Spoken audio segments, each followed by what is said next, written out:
American anti-slavery society's main goal was to raise money to buy slaves and send them back to Africa.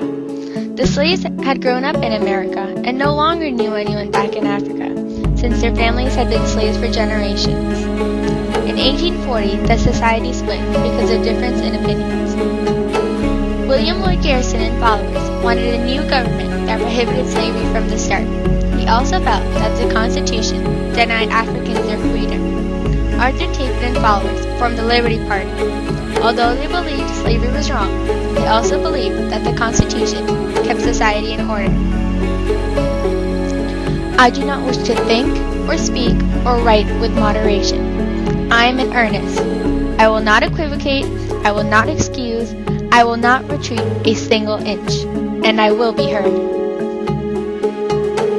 Abby Kelly Foster was a slavery abolitionist and women's rights activist. She worked very closely with Mr. Garrison in the American Anti-Slavery Society.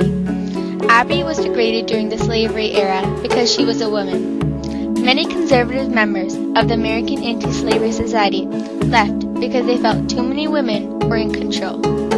She also played a big role in the women's rights movement. Sojourner Truth was an abolitionist during her adulthood. She would travel across the nation and tell the story of how slavery changed her as a person. She would talk to people about the treatment of slaves and what it felt like to be someone else's property.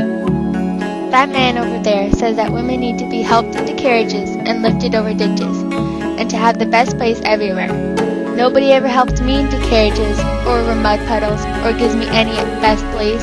Ain't I a woman? The abolitionist movement was created to help abolish slavery throughout America between the 1830s and 1870s. Abolitionists wanted immediate emancipation and equal rights for all slaves.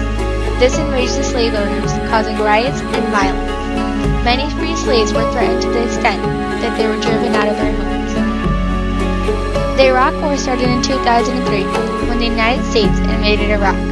At that time, George W. Bush was the President of the United States of America. Bush believed Saddam Hussein had weapons of mass destruction and was a tyrant to his people, much like the relationship between a master and their slaves. Most citizens of Iraq did not have basic human rights. During Hussein's presidency, many people were killed if they did not agree with him or talk back to him, as some masters killed their slaves for the same exact reasons. Fortunately, slavery and Saddam Hussein were both stopped. Abolitionists worked day and night to achieve their goal of no slavery. Thankfully, with the help of others, they did.